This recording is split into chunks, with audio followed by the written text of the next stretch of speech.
Seorang anak diselamatkan dari bawah reruntuhan bangunan di kota Tire, Lebanon Selatan. Bangunan tersebut hancur setelah menjadi sasaran serangan udara Israel.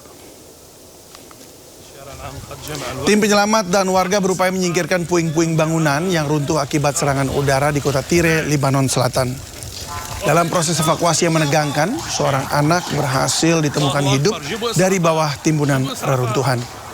Suasana haru pecah saat korban berhasil diangkat dan dievakuasi menuju ambulans. Dan kondisi ini menambah kekhawatiran dunia internasional terkait dampak konflik bagi anak-anak. UNICEF menyatakan lebih dari 200 anak menjadi korban akibat serangan dan kekerasan yang terus berlangsung. Selain menghancurkan pemukiman warga, serangan tentara Israel tersebut juga menghancurkan sejumlah kendaraan di Jalan Al-Wahda, kota Gaza. Ya, inilah pemirsa situasi pasca serangan tentara Israel ke sebuah permukiman di Gaza. Sejumlah warga berkumpul di luar gedung untuk menunggu evakuasi dari petugas. Beberapa ambulans dikerahkan untuk mengevakuasi korban yang tewas dan terluka akibat serangan ini. Tidak hanya bangunan yang hancur dan terbakar, sejumlah kendaraan di sekitar gedung juga hancur dan terbakar. Berdasarkan informasi, serangan ini dilakukan oleh Angkatan Udara Israel yang mengerahkan drone dan jet tempur untuk menargetkan komandan senior sayap militer Hamas.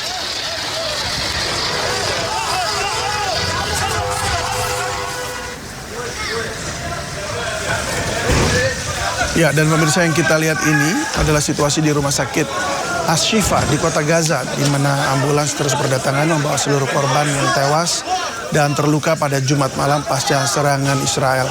Sejumlah warga turut membantu warga korban terluka yang diantaranya adalah anak-anak untuk segera diberikan penanganan lanjutan. Dalam serangan ini, 7 orang yang mencakup anak-anak dan wanita dilaporkan tewas, sementara 50 orang lainnya terluka.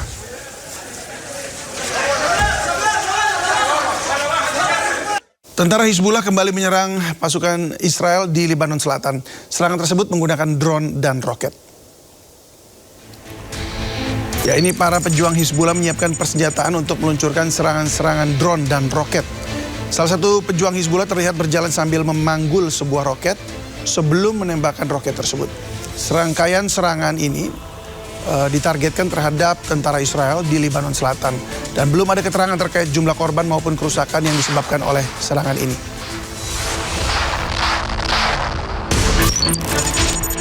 Ya, pemirsa, drone Hizbullah membuat 2 tentara Israel panik. Bahkan mereka tersungkur ke tanah sebelum dihantam drone.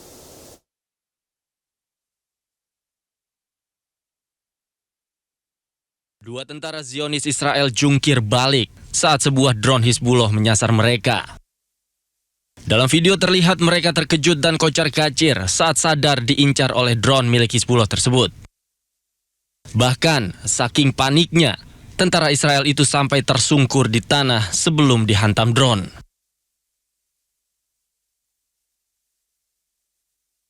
Tak hanya menyasar pasukan Israel, drone Hizbullah juga berhasil menghantam tank Merkava Israel. Tank Zionis yang sedang patroli di kota Ainata, Lebanon Selatan itu hancur lebur dihantam drone pejuang Hizbullah.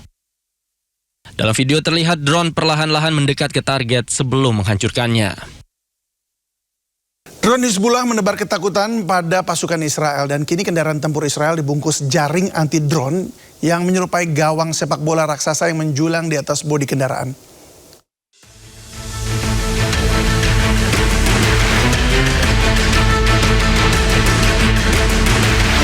Ancaman drone kamikaze berpemandu serat optik milik Hizbullah memaksa Israel berinovasi cepat bahkan dengan cara yang terkesan darurat.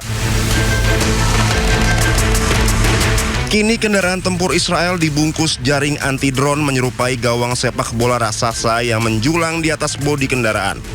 Langkah ini mencuat setelah sebuah video beredar di media sosial memperlihatkan kendaraan militer Israel yang dipasangi rangka logam dan jaring nilon.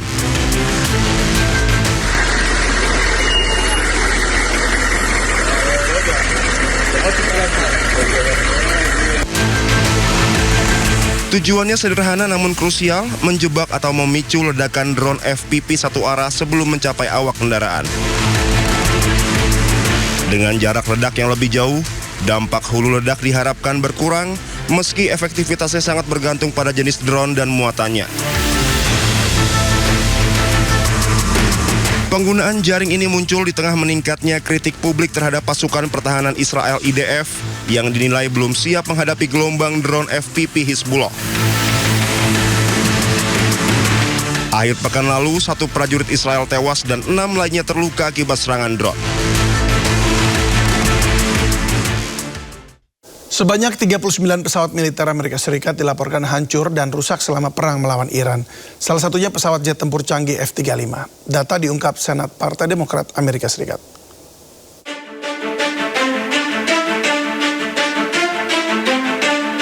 Pesawat militer Amerika Serikat dilaporkan hancur dan rusak selama perang melawan Iran. Salah satunya pesawat jet tempur canggih F-35 Lightning II yang ditembak jatuh di wilayah Irak.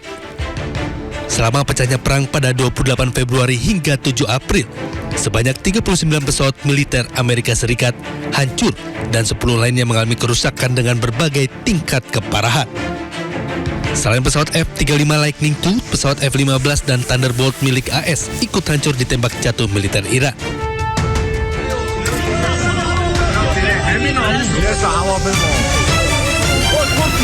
Tak hanya jet tempur, sejumlah drone milik Amerika Serikat juga hancur ditembak jatuh militer Irak. Data pesawat yang hancur dan rusak ini diungkap anggota Senat Amerika Serikat dari Partai Demokrat Eddie Cass. Amerika Serikat telah menyiapkan operasi militer terbaru bernama Sledgehammer. Operasi militer ini dipersiapkan untuk kembali menyerang Iran jika kesepakatan damai gagal.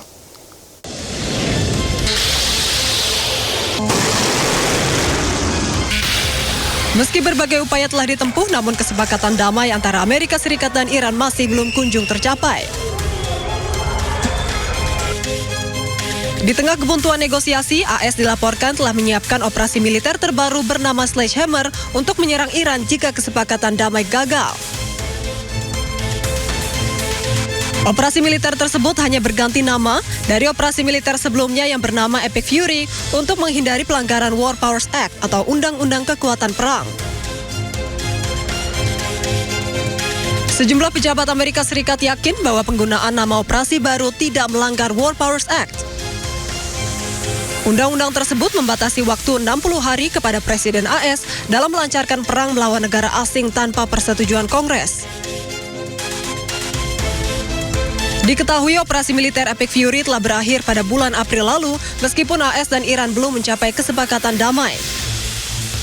Kedua belah pihak telah berupaya mengajukan proposal damai, namun hingga kini masing-masing pihak saling menolak syarat-syarat yang diajukan. Menteri Luar Negeri Iran Abbas Araghchi menyebut semakin Amerika Serikat mengancam, semakin mereka gagal. Ia juga mengatakan tidak ada solusi militer di Iran pada pertemuan BRICS di New Delhi, India.